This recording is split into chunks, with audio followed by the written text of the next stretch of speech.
Hello and welcome to the In the Making podcast. Thanks for tuning in. This week, join myself, Martin Lumsden, and vocal coach Gemma Milburn as we continue conversations about what music means to us and what passion means to other people. This week, Gemma and I discussed, is there really such a thing as coincidences? Are we physically affected by vibrations? And is Will Smith really right to say that 99% of people don't want it enough? Also in this episode, a discussion about great Disney songs, how the Beatles ruined everything, and how Gemma would like to be a giraffe. If you'd like to know more about some of the things we talk about in the episode, check out our website at inthemaking.com. Thanks for joining us. Here's episode 10 of In the Making.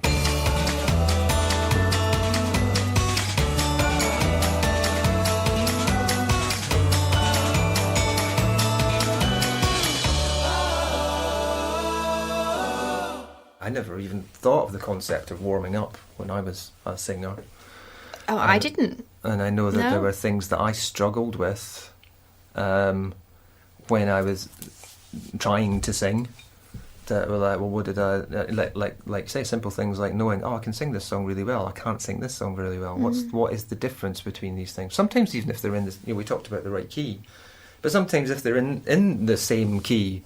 two different songs would just be... It's about the intervals and it's about rhythm and where it sits. So it can be in a certain key, but still sit over a different part of your voice. So... Yeah. I just feel weirdy. And, Weirdy. I thought of that word earlier today because I had a friend at school who used to say weirdy. Really? Yeah, that's the first time I've heard it again in such a long time. Weirdy. Something in the air. Yeah. They say that about cultural shifts or inventions and things like that. It's like somebody invented the telephone, but somebody on the other end of the world also invented the telephone at the same time. Oh. Complete telephone's maybe not the best example, but these things occur historically. There's something shifting that even if these people are not connected and they're not doing. It's cool. Isn't they're it? not working together. That they'll still effectively be working on the same project and have the same results at around about the same time. There's something race to copyright weirdy about it. Yeah. Well, and that's exactly what's happened. That is sort of, I think it is with things like, it's maybe not the telephone, but the television. I think. Okay. The sort of John Logie Baird, who's commonly acknowledged as the inventor of the television, but really there was some other guy in Russia or another part of the world or somewhere who basically had invented the same thing at the same time but didn't get, it was Logie Baird who got the patent in first or came to prominence more quickly or something.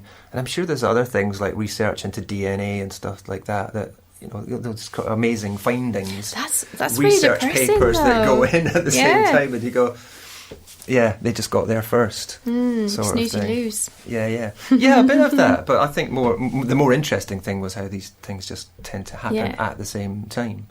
That's cool. And there you go. How is it that I say the word weirdy when you've been thinking about it? That's a small thing. Yeah, but how did that come up? Do you know what's really funny is I don't know if I believe this kind of thing, but is it the law of attraction? They say there are no coincidences. Yeah.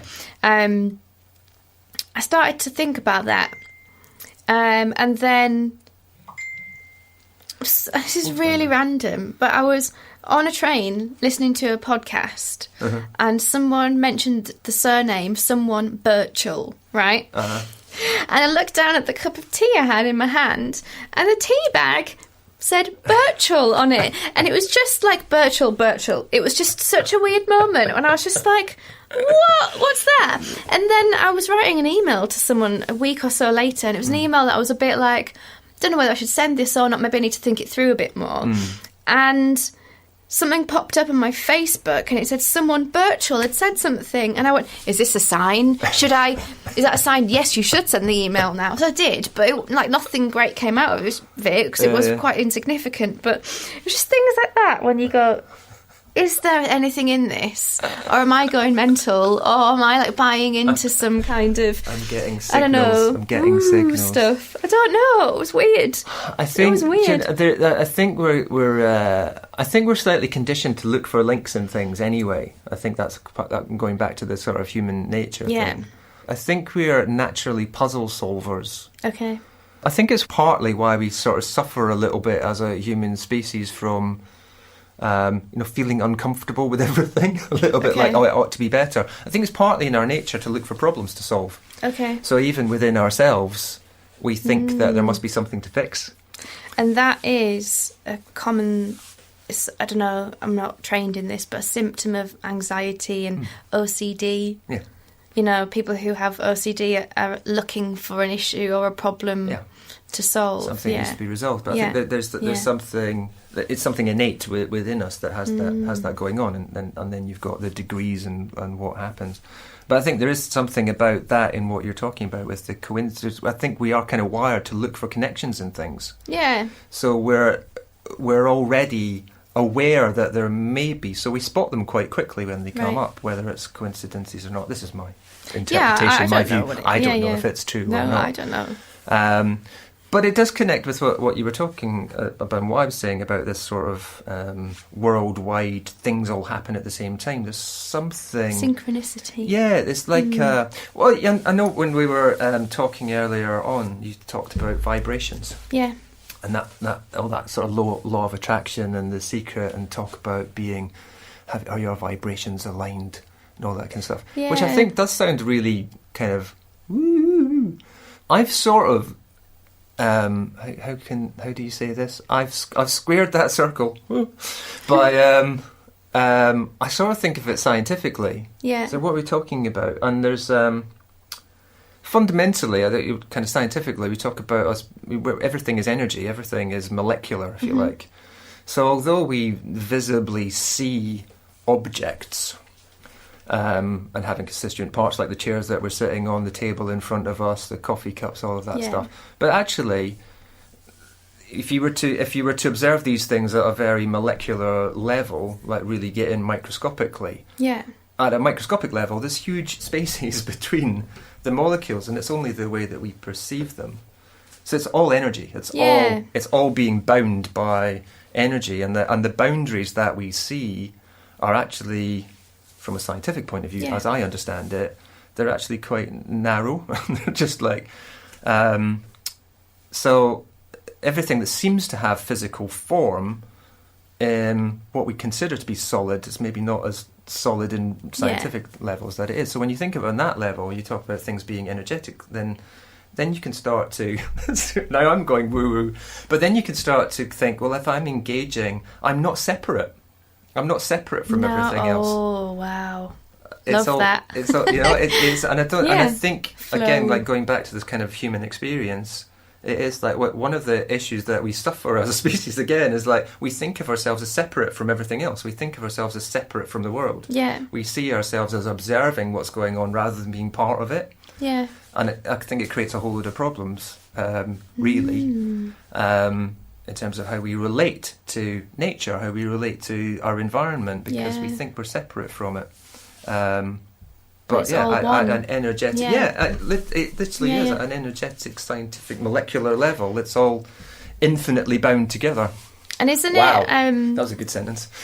Say it again. It's good. So I don't know a lot about this, but is this the right term? I may have got the words wrong. Is it atoms of a certain frequency attract more of the same frequency? So it's like attracts like. That's the law of attraction, isn't it? Yeah, that's certainly I don't know how what that means. I know that's certainly how it's stated. Yeah, that's how they kind of do it at a vibrational, but I don't know energetic level. Yeah. When people talk about raising your vibration, I don't know what that means. No, I don't know. I don't know what that means. How can I raise my vibration? I don't jump up and down. I don't know. just go around shaking. But I like talking about vibration because that's what singing is. So I love that. But I yes, that's brilliant. So that's a really big connection that I make, and I know we've spoken about this in the workshops that we do. I fundamentally believe that expression through sound is really important because we kind of physically respond to it. Literally physically respond to it because sound waves are interacting with us physically. That's how we hear, is through physical movement. Although it may not feel like it, we don't necessarily notice that we're being shaken, but that is what's happening. Sound is hitting eardrums are vibrating. Sound is being created by our larynx, our vocal cords, which are vibrating. That's how everything is being occurred. It's a actual physical Totally. movement. It's a physical response. And that's, I kind of feel, why music affects us, because we do respond to it physically. Yeah. Like we can say in a nightclub or certainly ancient when I say that. A discotheque. A discotheque. That when you go out, you physically feel the bass response. You can feel physically feel that vibration. And actually, although we respond more obviously to low resonant frequencies physically because we can feel them much greater, but we're physically responding to all of those frequencies. So I suppose if you extended that and wanted to get really kind of woo-woo about it, then you would go, well, that's going on all the time. We must be responding to physical vibration of all sorts of levels. In a general sense, I don't think we realise how much we do respond energetically rather than intellectually.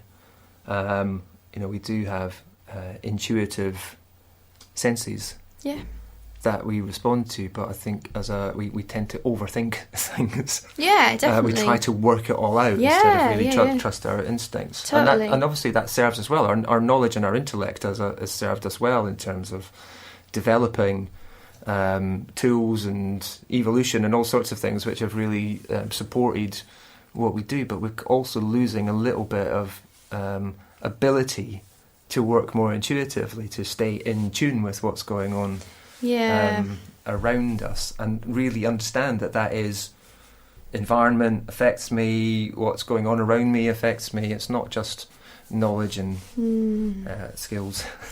Although I had Will Smith, Will Smith, the actor. I love Will Smith. He's now doing all those good videos I keep sharing on my Facebook. They're fantastic. Yeah. Like, where did he come from with all this fountain knowledge? Of knowledge? But apparently, one he did recently was he said, "All you need is books and running." Oh, really? I haven't seen that one. That's it. Oh, there's a friend of mine. I haven't seen that one either. But he said, fundamentally, when it comes down to it, you need books and running. Running or exercise? He said running. Running. But I hate running. I'm sure he expanded a little bit on it. But I might look that one up then. Yeah. I'm sure it.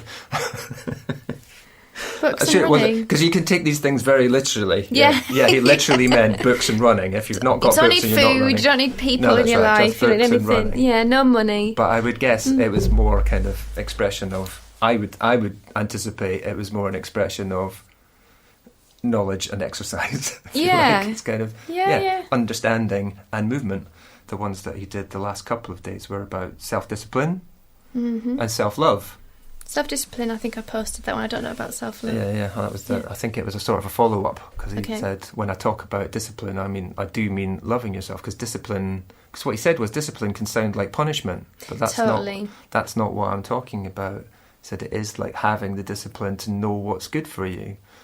Like, I know you want to have the pizza, but if you love yourself, you would go, but don't have the pizza, because you're not going to feel good after the pizza. The pizza's going to make you feel bad.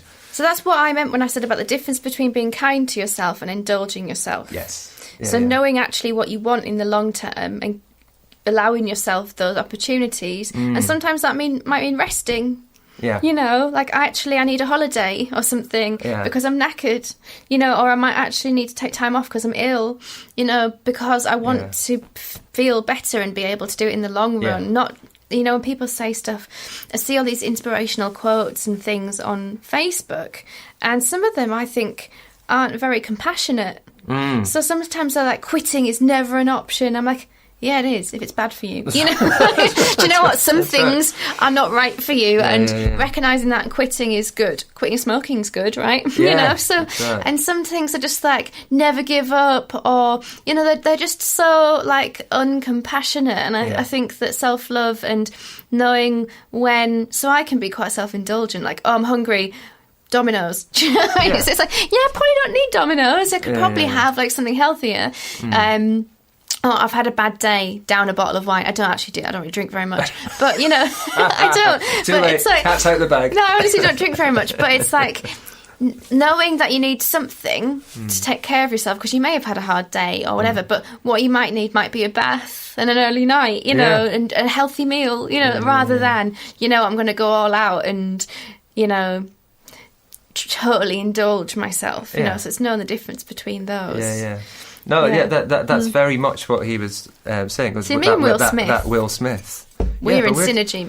We're coming up with the same stuff at the same time, me and Will. I'm going to better get it patented before he does. That's right. Damn it, I was going to do that video. Share it with my 400 followers. I'd have had all those millions of followers. But he started that self-discipline one by saying that he gets asked by people, hey, I want to be an actor like you, what do I need to do? And saying 99% of people don't have the discipline. They're not going to be prepared to do what it takes. And that, like you said, that could sound quite harsh if you listen to that message in the wrong way. 99% of you haven't got what it takes, almost as if you haven't got what I've got. Talent. But that wasn't the message. Magical. Yeah. But that wasn't the message. Yeah. It was like, no, you have to commit to doing the things that it will take. No one's going to hand it to you. And there certainly is, I think, a lot of that within the business that I work in, the music business and pop culture and all that bit. That is a bit like, if I make a song, then that's enough. Yeah. And it is enough if that's what if all you wanted to do was make a song. But if what you're saying is, I want to reach the Will Smith levels of actorly fame and stuff like that, then there's an awful lot more that's going to need to go into this than just having written the song. There's an attention to the craft, there's an attention to the detail, there's an attention to what else do I need to be doing, who do I need to be. And I'm conscious that even saying that, it sounds like hard work. And you go, well, that's right. Yeah. It is. But hard work needn't necessarily be painful either. No. That's not the same thing as well. That if you are getting the impression that that's too much, then maybe it is too much. And that's what's going to... And I think that's what he's referring to as the 99%. And you go, well, I'm not prepared to do all that. I want the results, but I'm not prepared to put in the work. Which I could swing that back to conversations we've had before. It's like, I want my voice to get better. Okay, it'll 5 minutes a day. That's all you'll need. 10 minutes a day of practice. No, I don't know if I can do 5 minutes a day. I don't have time for that. You can't do 5 minutes a day. You're not really that invested in this. No. Then you're not really prepared. What you want is a quick fix. Yeah. What you want is me to say, we'll make your voice better in a week. And perhaps what you want is to tell the story about how much you want it and how hard it is. Yes. Kind of like we were saying earlier. Yes. Keep telling yourself that same story, that it's difficult, when in actual fact you can have this, Yeah. And that's scary. Isn't that... Sorry, there's a Nelson Mandela thing, and he said our biggest fear is not that we... I can't remember the exact words, but not that we not can't... how small we are. Yeah, but it's how that we are powerful beyond measure. That's right. And I think that's really true. It is true. I'm going to have to say that I know the quote that you mean. Yeah. And I'm only going to say this because I know I've come across it. Nelson Mandela did say that was he in quoting a speech, someone else? But he's quoting someone else. Okay, who was it that said it? I think it was Maya Angelou, but I've probably got that wrong as well. I prefer that. I love them both, but I'm a big Maya Angelou fan, actually. Yeah. But it was definitely, Nelson Mandela commonly attributed with that quote, but he was quoting someone else. I can imagine her and saying if it wasn't that. Maya Angelou, I'm sorry to the other person who it actually was. So one thing that I took from something I watched online about the law of attraction, so I take the bits that are nice in that. Of course. Yeah. Of course. And this guy said, everything that you want already exists. Yeah. So if you want... I really want a Mini. Yeah, that definitely already exists. Yeah, so it either already exists or the one that I will end up having, the materials that are going to make that Mini already exist. So why can't I have it? All I have to do is align myself with it. And my interpretation of that is do what it takes to get a damn Mini. Do you know what I mean? Yeah. So for me, it's not like, I just have to want it. It's not that wanting it is not enough, but doing the work that will get me that Mini will get me that Mini. It's not that impossible for me to own that, you know. If turning into a giraffe is impossible, probably, as far as I know. But getting a Mini is something that a human being can totally do. It already exists. So I'm probably a lot more practical than wanting to be a giraffe. I don't want to be a giraffe. I'm just saying, like, it's not like that weird to own a mini, you know. It's not. So I could spend my whole life less wanting weird than one. wanting to be a giraffe. I don't want to be one, but I'm just saying it could turn, probably couldn't turn into one. But you think I'm crazy now. Well. But sometimes you have to put stuff into perspective like that and go, it's actually really not that hard. Yeah, I'm going to have to put some self-discipline in. Yeah. The law of attraction thing, it is weird because there's a certain irresponsibility or an inferred lack of responsibility around it. Like, because it is, at fundamental level, it is ask and you'll receive, basically. Yeah. It's just, whatever you want, you can have. But you need to align yourself with that, as you said, and you need to raise your vibrations. And I think that's the bit that's often missed out, is that bit. It says, well, you're going to have to behave a certain way, do stuff. You have to do the things that are in alignment with that. You have to take the action that's going to help progress towards that. You have to be available to opportunity. You have to listen out for the possibility that things may show up in unexpected ways. Yeah. And you can't dismiss those things. So you have to be, if you want money in the bank, you have to open the bank account. Well, that's true, yeah. Sort of thing. And you need to be proactive with those opportunities and look for the things that are in alignment with it. You're not entitled to have whatever you want, but you can. You have if you put the work in. Yeah. It's not like you can just be like, right, well, I want that, and I'm going to sit here and wait for it to come. Yeah. You have to behave in a certain way. That study course that I was on, one of the things that the guy who leading it said, David Norris, his name is, amazing guy, and he said, you can have anything that you want in your life if you're prepared to give up the picture of what it looks like. Because we sometimes have such fixed ideas of what things are going to look like when they show up, and yet it may not be that. You can have everything's available to you. It may not look exactly how you expected. Yeah. Like, I don't know, your mini might be red instead of blue or something. Oh, how did you know I wanted the blue one? But red, I'd be happy with the red one. That'd be fine. But and that's kind of, I suppose, to a degree. I mean, that's a very simplistic version of what I was talking about. But it is like, you can also sort of imagine, I really want a mini, and then someone says, we've got this mini we're really trying to get rid of. And it's like, I wanted a blue one. Well, did you want a mini or a blue or a blue mini? Like, things can show up in unexpected ways. I think that's if you really want things to show up in your life, be prepared for them to show up in unexpected ways. See, not necessarily in specific would ways. like to marry Ryan Gosling. Okay. Now, I hear he's already married. For now. For now, yeah. But I wouldn't get involved there. But I guess, this is probably, I'm probably taking it a slightly different direction, but we can look at these celebrities on TV and be like, oh, he's perfect, and actually the person that turns up and ends up being the right one for you might not be Ryan Gosling, might not look like Ryan Gosling, might not be a multimillionaire, but will be what you want in other ways. So what is it that I perceive? What is it I perceive about Ryan Gosling that is what I want, and that could show up in the form that's not Ryan Gosling, but is something else. Yeah, I mean, I'm not going to mess with him and Eva Mendes. Yeah, so, sorry, Ryan, we're not trying to destroy your relationship. No, I love her too. She's brilliant. She's a great actress. She's cool. Liked her in Hitch. I've not seen that one. Oh, it's good. Will Smith. Yeah. Yeah. It's a good film. I've not seen that. I can get very invested in romantic comedies, sadly. Oh, they're brilliant. No, I love them.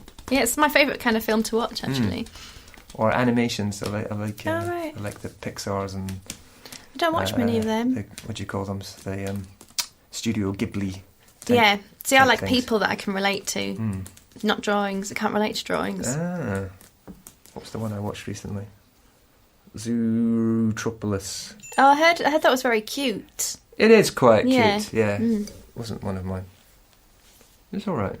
Okay, you liked it, I can tell. I did like it, but not to the degree that I like other. There are other animation films that I do really get. I think they're really one. That wasn't one of them. I like Frozen, for example. I was disappointed really by Frozen. Cool.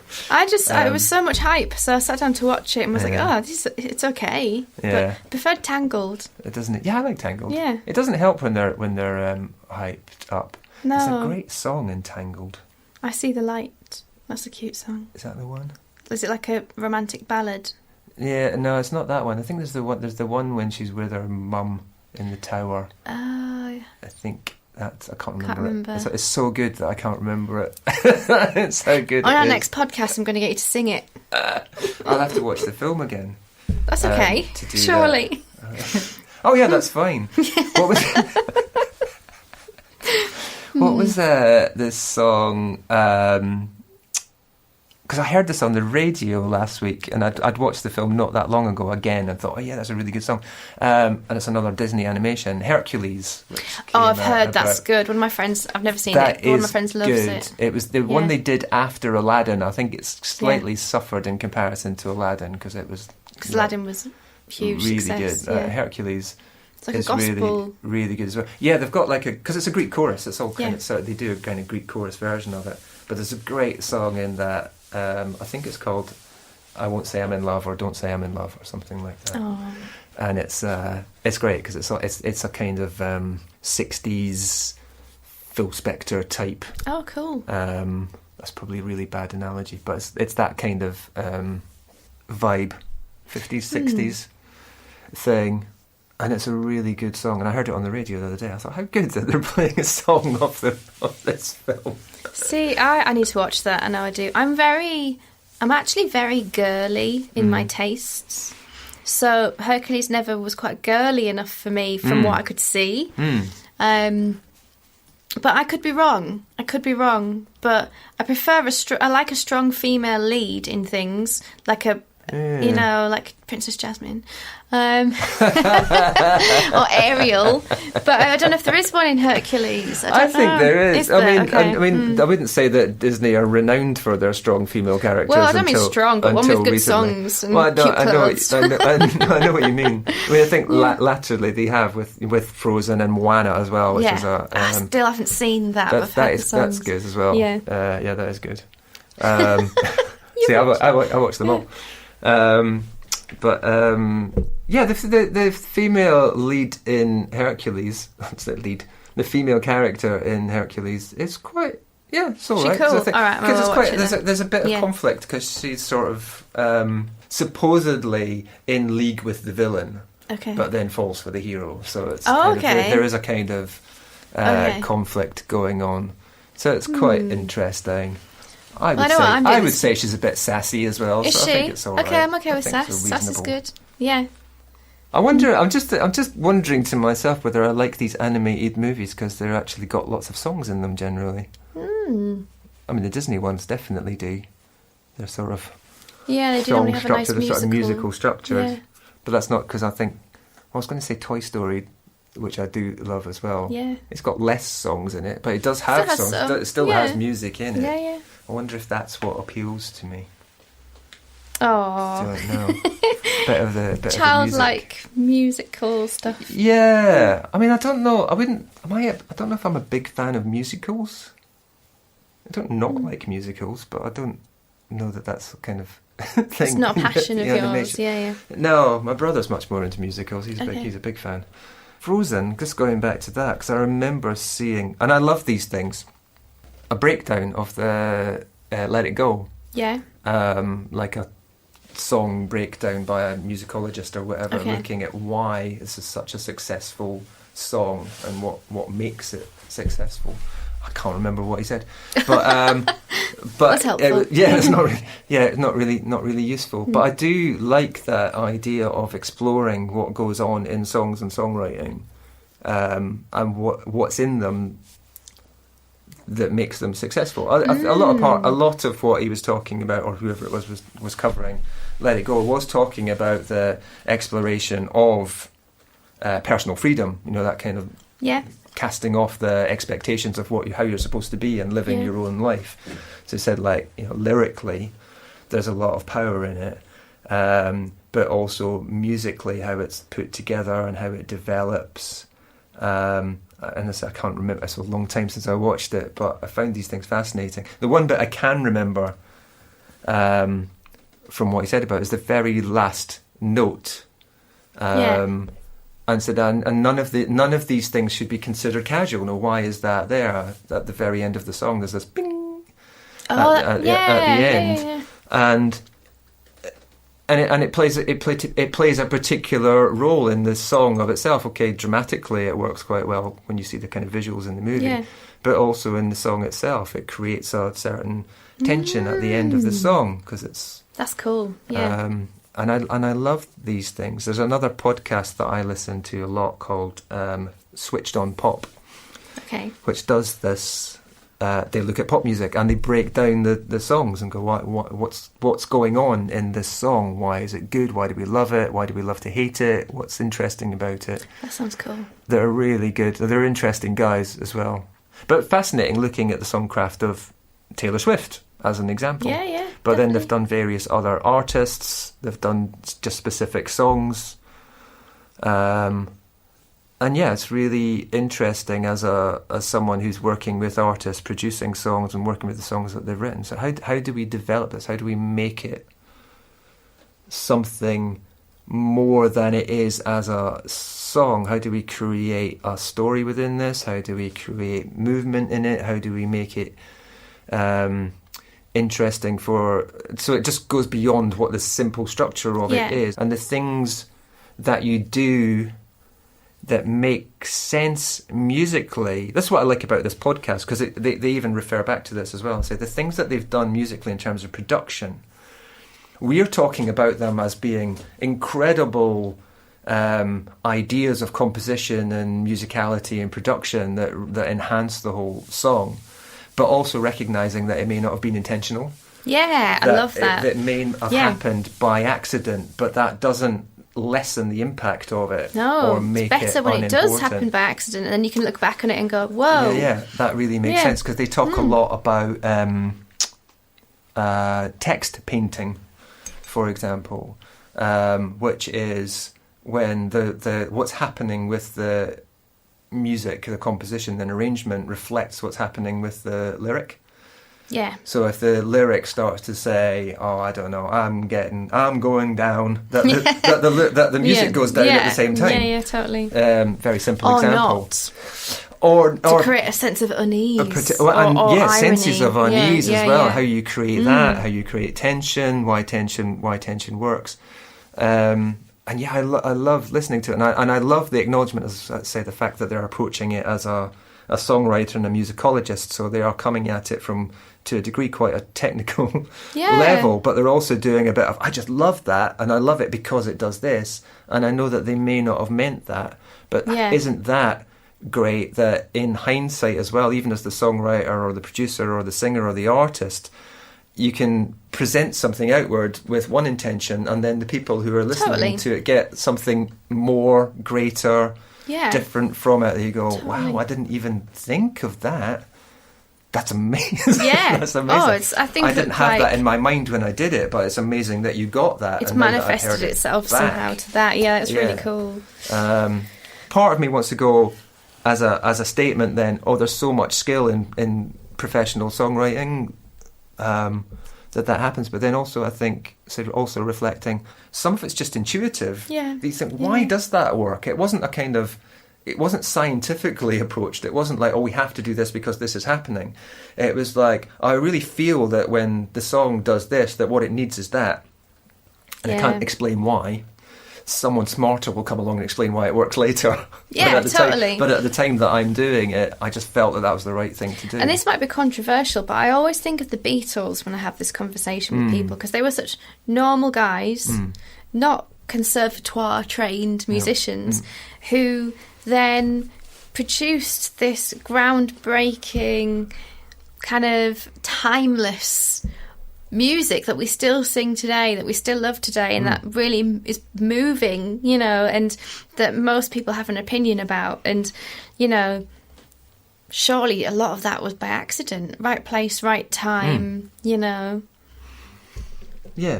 by accident. They were very, very willing to experiment. Yeah. That's certainly true. But they were very willing to explore their influences as well, and use the influences from the songs that they'd heard before. There's a lot of musical influence, there's a lot of 50s rock influence, US influence, but they took all of that and created something very different with it, intentionally or not. I know John Lennon was very much in terms of what I've read about what he said, both at the time and afterwards, about what they were doing, quite a lot of what they came out with was by mistake. Yeah. It was a bit kind of, oh, that works. Yeah. It was kind of a willingness to experiment. And they were so young as well. When you look back on it, that's amazing. Yeah. I said this to someone so a little while ago, that the entire Beatles music catalogue, everything that they ever made and did was all made before any of them were 30 years old. Oh, God. I'm so depressed right now.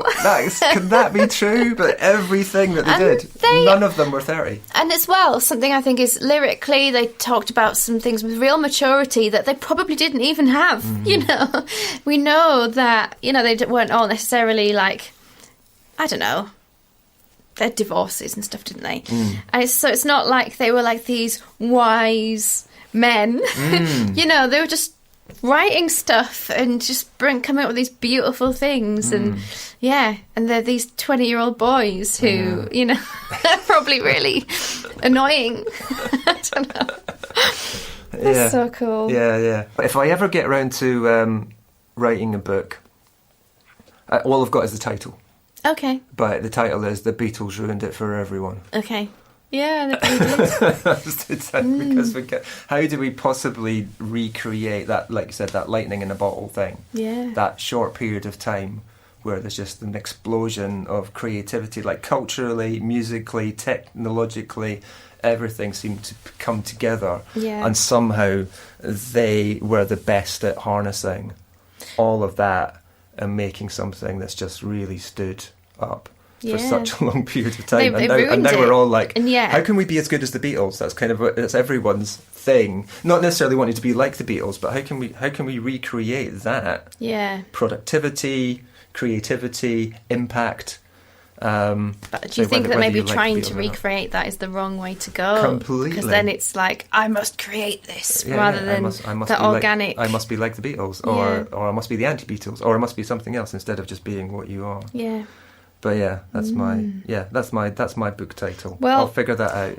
You should probably bleep that bit out of the podcast so that no one steals it, or just get it kind of. Oh yeah. Yeah.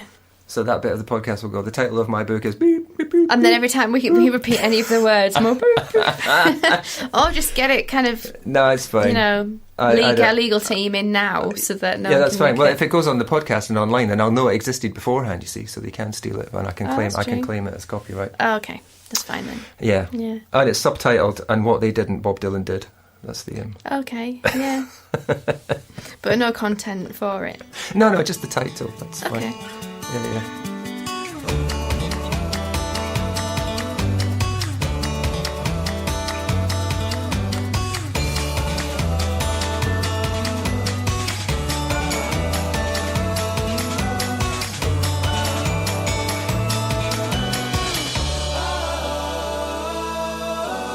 Thank you for listening to In the Making. You can find previous episodes at our website at inthemaking.com, on iTunes, or using any other podcast provider. If you'd like to be informed about future episodes, please subscribe to the channel and you'll be notified every time we release a new episode. We look forward to you joining us again next time.